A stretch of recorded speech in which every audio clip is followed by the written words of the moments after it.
Bonjour à tous. Donc dans cette vidéo, on va faire quelques tests sur le Stack Blitz pour voir un petit peu comment se propagent les événements, comment on peut s'y abonner, qu'est-ce qu'on peut faire avec. On va jouer un peu, quoi. Donc dans la page web que je vous donne, c'est une page web très simple, un titre, un paragraphe, un label, une vidéo, voilà, qui est ici. On va regarder un petit peu ce qu'on peut faire. Dans le code que je vous fournis, on commence par importer une feuille de style, simplement là pour mettre un petit peu en forme les choses, mettre une couleur de fond là pour le label, redimensionner la vidéo. Puis la ligne 3, on regardera ça tout à l'heure, on importe quelques fonctions utilitaires qu'on regardera après. Je sélectionne la balise vidéo à l'aide d'une commande document query selector. Avec le sélecteur vidéo, il n'y a qu'une balise vidéo, donc je vais tomber dessus. Je sélectionne la balise input, qui est ici. Je sélectionne le label, qui est là. Et je vais m'abonner à des choses. Alors, première chose qu'on peut faire, on va s'abonner à des événements de la vidéo. Par exemple, vidéo. Je vais m'abonner en utilisant la méthode addEventListener. Ok. Vous avez vu que la méthode addEventListener, il faut lui préciser en paramètre l'événement pour lequel on veut s'abonner. Ici, je sais qu'elle lève un événement de type canPlay.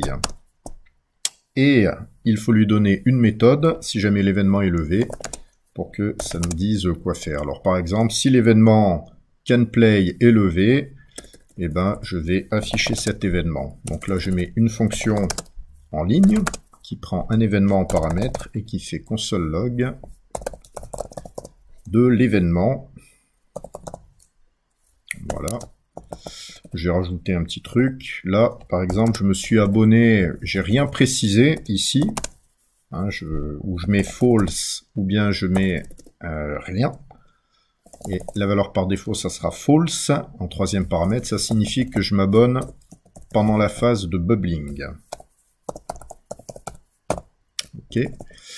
On va afficher aussi des paramètres de l'événement et notamment sa phase où il se trouve.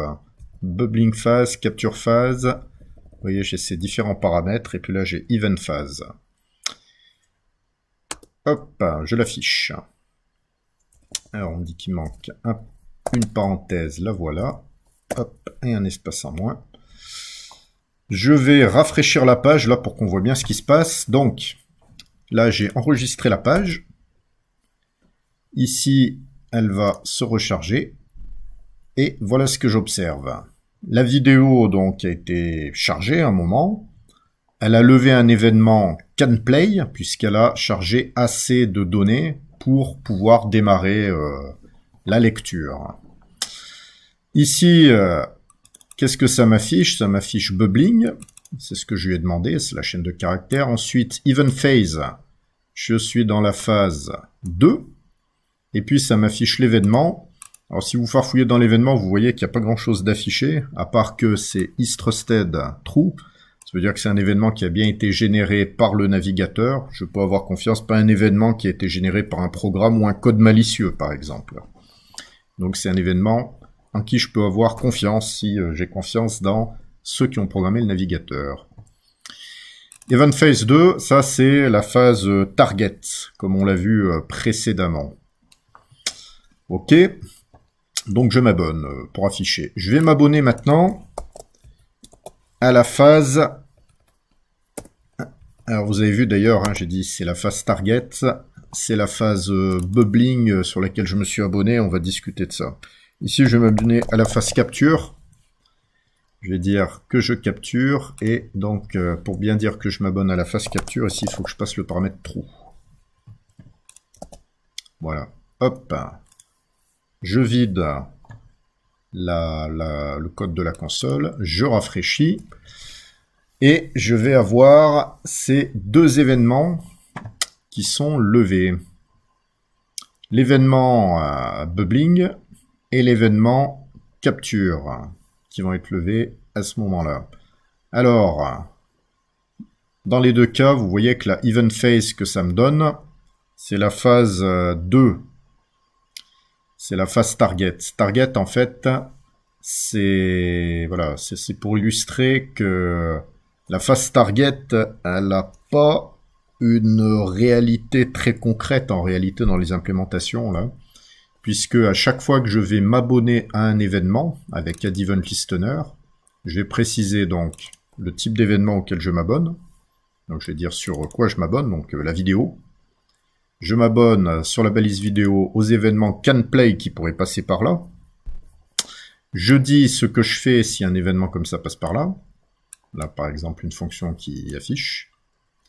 Et puis, je précise en troisième paramètre optionnel, si je m'abonne à la phase bubbling, c'est-à-dire pendant que l'événement remonte, ou si je m'abonne à la phase descente. Et ce que vous voyez tout de suite, c'est que on peut pas préciser si je m'abonne à la phase target. En fait, y a pas ça. Ça n'existe pas. La phase target, réellement, elle n'est pas vraiment présente là, avec les Add Event Listener. Ce qu'il faut retenir, c'est que vous avez vraiment les phases bubbling et capture. La phase target, en fait, ça va tout simplement consister à dire que le nœud courant là, qui lève l'événement est le nœud target. Et si c'est le cas, alors on aura une indication qu'on est dans la phase 2. Donc si dans votre événement ici, vous voyez que le event phase est 2, ça signifiera juste que current